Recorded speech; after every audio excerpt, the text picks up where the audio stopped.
오늘은 제러미 리프킨의 회복력 시대라는 책을 살펴보도록 하겠습니다. 이 제러미 리프킨은 많이 알려진 학자죠.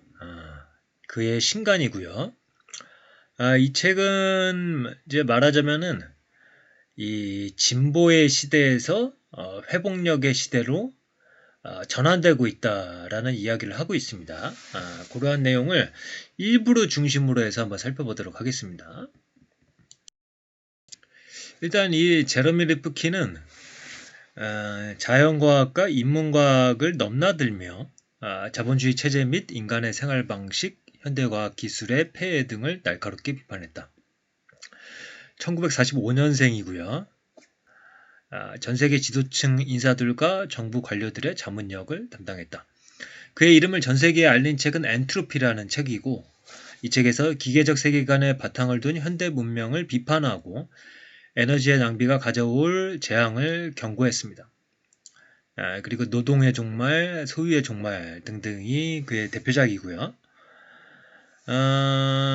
그가 이제 정식으로 과학 교육을 받은 바는 없기 때문에 그의 주장을 비판하거나 그의 이론이 지나치게 비관적이라고 보는 사람들도 있기는 하지만 미래에 대한 전망과 현실 비판은 여전히 호소력을 가지고 있다. 이렇게 소개가 되고 있습니다. 그리고 이제 와튼 스쿨 최고 경영자 과정 교수를 1995년부터 2010년까지 지낸 바 있고, 또 유럽 연합과 중국이 경제 계획을 수립하는 데 주요한 설계자로 기여를 했다. 그리고 미국의 인프라 구축 관련돼서도 미 상원 다수당의 리더인 찰스 슈머의 고문으로 활동했다. 그래서 이제 저자에 대한 소개는 이렇고요. 앞에 나오는 서론에서 그의 생각을 이제 정리를 하고 있습니다. 진보의 시대는 이제 회복력의 시대에 자리를 내주고 있다. 우리 인간종의 본질과 지구상의 위치를 제고하는 것은 이제 자연이 교실이 되는 새로운 여정의 시작을 나타낸다. 진보의 시대 전체를 이끈 어떤 근본이 효율성이었다. 즉 천연자원의 착취와 소비와 폐기를 최적화하고, 그렇게 해서 자연 자체가 고갈돼도 사회의 물질적 풍요를 점점 더 빨리 증진한다는 임무다. 이러한 진보의 시대가 효율성에 발맞춰 행진했다면 회복력 시대의 시간의 안무는 적응성에 발을 맞춘다. 인류학자들은 우리가 지구상의 적응력이 가장 뛰어난 종이라고 말한다. 문제는 우리가 인간종과 우리의 생물학적 대가족을 다시 번성시킬 겸손과 배려와 비판적 사고로 우리를 이끌어줄 자연의 품으로 다시 동화되어 들어가는데 이런 본성을 이용할지 여부다.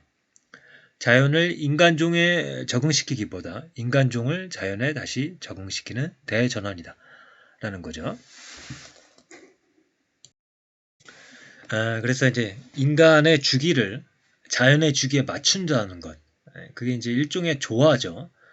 그래서 적응성은 자연에서 조화를 이룬다는 개념, 즉 동양의 신앙 및 철학의 특성과 상당히 비슷하다. 특히 이제 노자의 도덕경이 이제 많이 떠오릅니다. 역시 이제 조화를 중요시 여기죠. 효율성의 핵심은 마찰, 즉 경제활동의 속도와 최적화를 늦출 수 있는 중복과 반복을 제거하는 데 있다. 하지만 회복력의 핵심은 적어도 본질적으로는 중복성과 다양성이다. 기업은 효율성과 생산성의 증대에서 비롯한 매우 부정적인 외부 효과를 부인함으로써 이윤을 늘릴 수 있다. 생산성보다는 재생성이 성능의 척도다. 그래서 아까 말씀드린 대로 노자 도덕경과 더불어서 프로이트의 소파에 누운 경제라는 책이 있는데요. 이 책도 많이 떠올랐습니다. 이 책의 한 구절을 소개해드리자면 이렇습니다. 조금 덜 성장하고 덜 경쟁해도 전혀 해롭지 않으며 그것이 죽음이 아니라 오히려 구원이라는 것을 초창기부터 시스템을 괴롭혔던 위기마저도 사회적 조증을 완화하기 위한 자연의 수정 메커니즘일 수 있음을 우리는 확인했다. 그래서 이제 서두에서 이제 이야기하는 게 이제 이 책의 전체적인 생각을 개괄적으로 설명을 해드리고 있고요. 그다음에 이제 세부적인 사항들은 계속 이제 전개가 되고 있는데 오늘은 일부에 국한해서 좀 살펴보도록 하겠습니다. 효율성만이 답은 아니다라는 주장은 코로나 전후로 해서 이제 많이 있었는데요. 일단 빌 클린턴 행정부에서 고위직이었던 윌리엄 갤스턴이 월스트리트 저널에 기고한 칼럼의 제목이 이렇습니다. 효율성이 유일한 경제적 미덕은 아니다. 그래서 이제 미국은 팬데믹에 따른 욕구를 충족시킬 준비가 전혀 되어 있지 않았다. 밤마다 뉴스에서 주지사와 의료 전문가, 일반 대중이 마스크를 비롯해 개인보호 장비, 인공호흡기 등이 대체 어디에 있는지를 물었다. 그러니까 이제 이 위기, 재난에 대비해서 무언가를 미리 자원을 투입해서 준비하는 것, 그런 과정이 이제 부족했다라는 거죠. 그 다음에 경제학자 앨릭스 윌리엄스가 뉴욕타임즈에 기고를 한 건데요. 이제 글로벌 공급 부족이 있었다라는 거죠. 가장 효율적인 소수의 기업은 비상시 운용에 필요할 수도 있지만 큰 비용이 필요한 완충장치와 여타 반복 및 중복을 시스템에서 제거하는 린 물류 공급망과 린 제조 공정에 투자하고 정상에 올랐다. 완충장치와 반복 및 중복 이런 것들을 위한 추가 비용은 운영의 효율성을 떨어뜨리고 순익을 갉아먹는다. 그러니까 아까 살펴본 이 의료 기구들을 미리 준비해 놓는 것, 완충장치와 반복 및 중복을 위한 어떤 것들을 준비하는 것, 이런 것들이 공적인 영역과 어떤 사기업의 영역을 불문하고 그런 준비가 부족했다는 겁니다. 윌리엄스가 이 명백한 함정을 지적하며 자연재해로 가동이 중단될 경우 자체 백업으로 칩을 공급할 수 없다면 아무리 효율성이 높고 아무리 린 방식이 완벽한 공장이라 한들 무슨 소용이 있는가라고 묻는다. 요점은 효율성이 높아지면 회복력은 떨어진다는 것이다. 그리고 이런 목소리가 미국의 민주당에서만 나오는 게 아니라 공화당인 마코 루비오 상원의원이 뉴욕타임즈에 논평을 실기도 했습니다. 미국 경제는 더 큰 회복력이 필요하다라는 거죠. 지난 수십 년 동안 보수파든 진보파든 미국 정계와 재계의 지도자들은 회복력보다 경제적 효율성, 중산층 육성보다 재정적 이익, 공공의 이익보다 개인의 풍요를 소중히 여기는 사회구조를 선택했다. 루비오는 제조 기반을 개발도상국으로 이전하고 금융과 서비스 기반 경제를 구축하는 데 기존 경험을 활용한 미국 재계의 비난을 퍼부었다. 그는 그것이 역사상 가장 효율적이라고 할 만한 경제 엔진을 창출했지만 회복력의 결핍을 불러왔다면서 그 때문에 위기 상황에 엄청난 충격을 겪을 수 있다고 지적을 했다. 그리고 토론토 대학교 경영대학원 학장이었던 로저 마틴은 하버드 비즈니스 리뷰에 이런 평론을 실었습니다. 효율성의 큰 대가. 예를 들어서 아몬드 산업의 단일 재배가 초기에는 효율적이었지만 외부 효과에 더 취약하고 회복력이 떨어지는 것으로 입증되었다. 기후변화 탓에 한때 비옥했던 센트럴밸리가 가뭄에 시달리는 지역으로 바뀌고 있다. 전 세계 아몬드 소비량의 80%를 한 지역에서 생산한 단기적 효율성은 업계가 고려하지 못한 환경적 위협에 맞닥뜨렸다.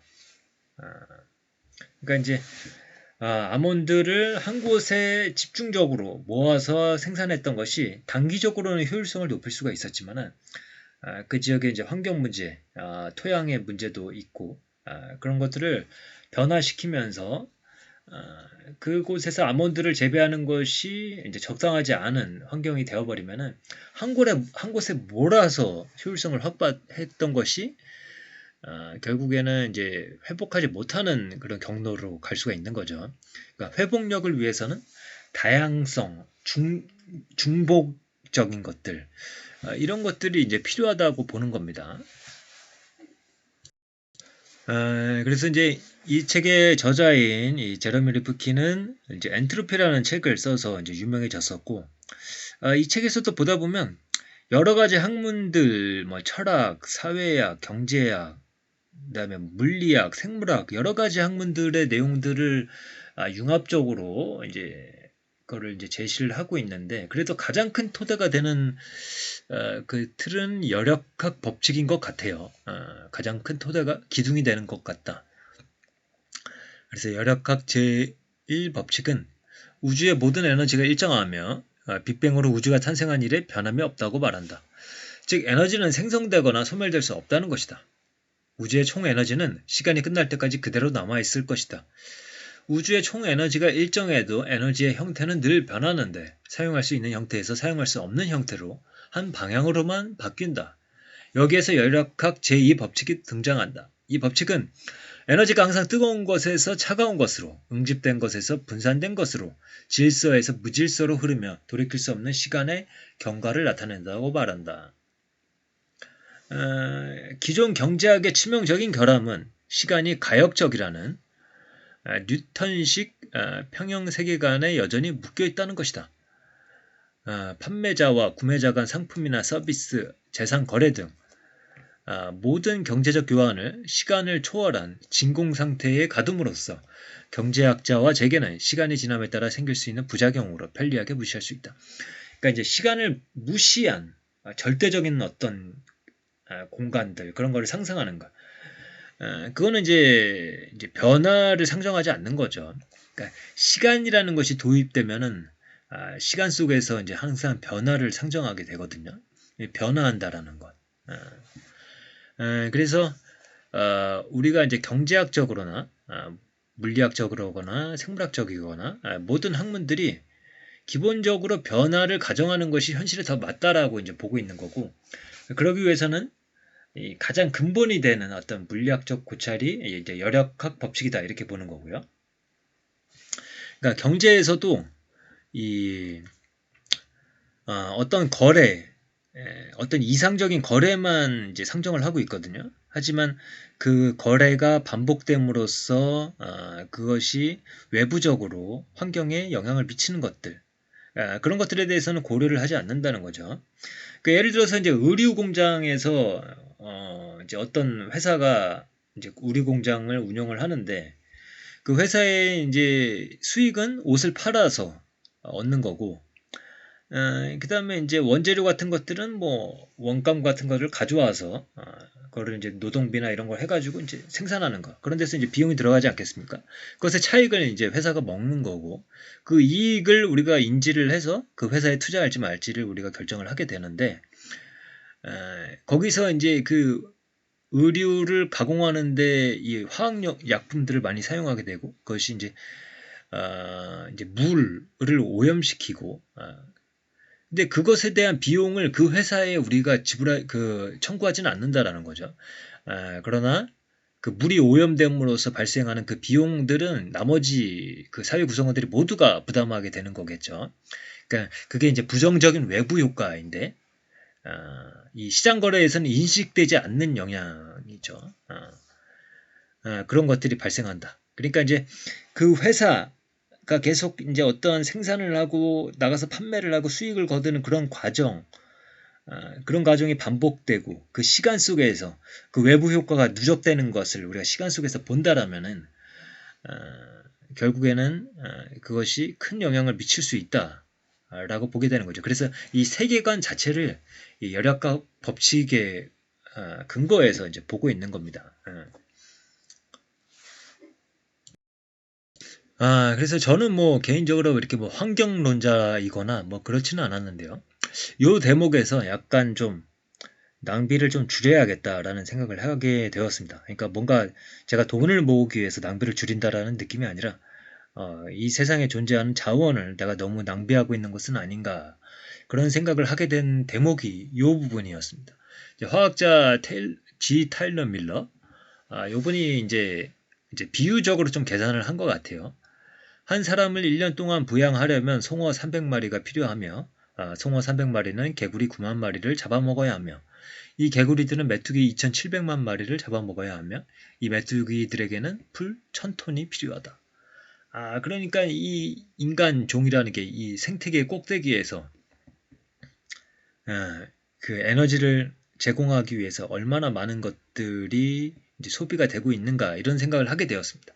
그래서 좀 이 부분에서 한 번 더, 코드도 한 번 더 전원을 끄고 뭐 이렇게 해야겠다, 이런 생각을 좀 하게 됐습니다.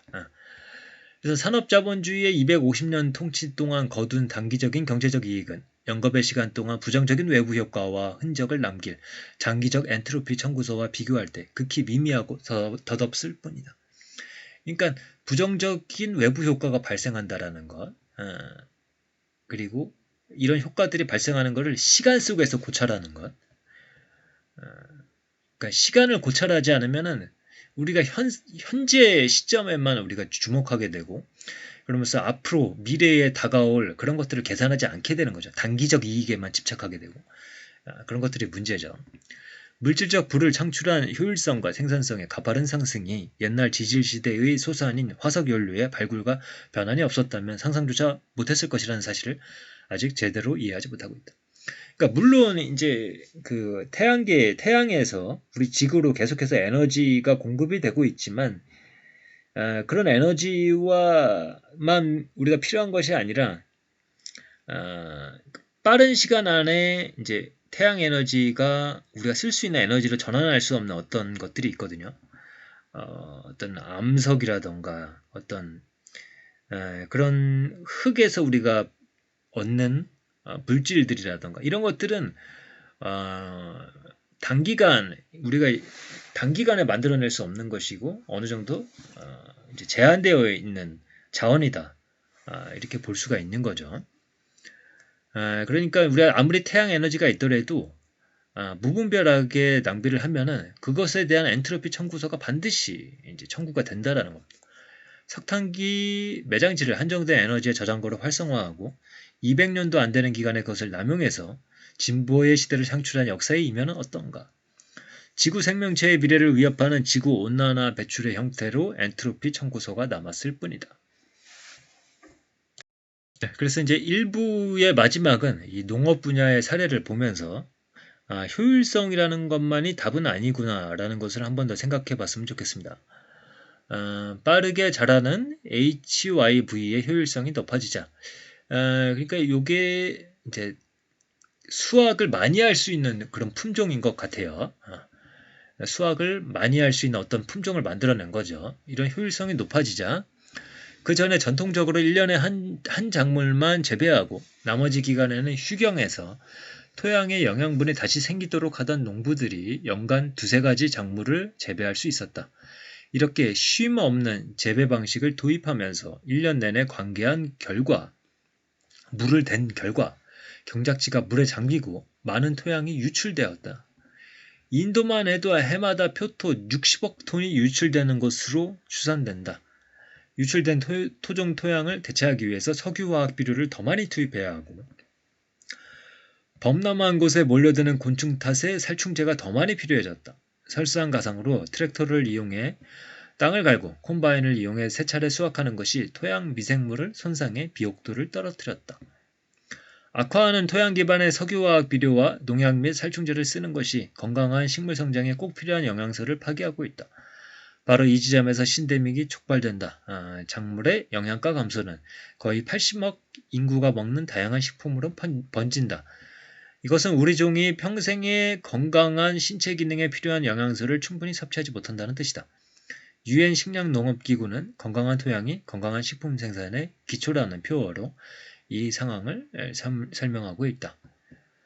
그래서 일부에서는 이렇게 이제 효율성만이 답이 아니다라는 것을 이런 엔트로피 열역학 법칙 이런 것을 통해서 어떤 뭐라 그럴까요? 좀 비유적으로 좀 설명을 한 부분들이 있었고 그 다음에 이런 토양 농업의 분야의 사례들, 구체적인 사례들도 보여줬었고 그래서 이제 일부의 내용이 또 이제 인상적이었기 때문에 이제 일부를 먼저 설명을 드렸고요. 추가적으로 다음 시간에는 아마 3부를 한번 소개해 드리지 않을까 싶습니다. 그러면 오늘의 리뷰는 이것으로 마치도록 하겠습니다. 감사합니다.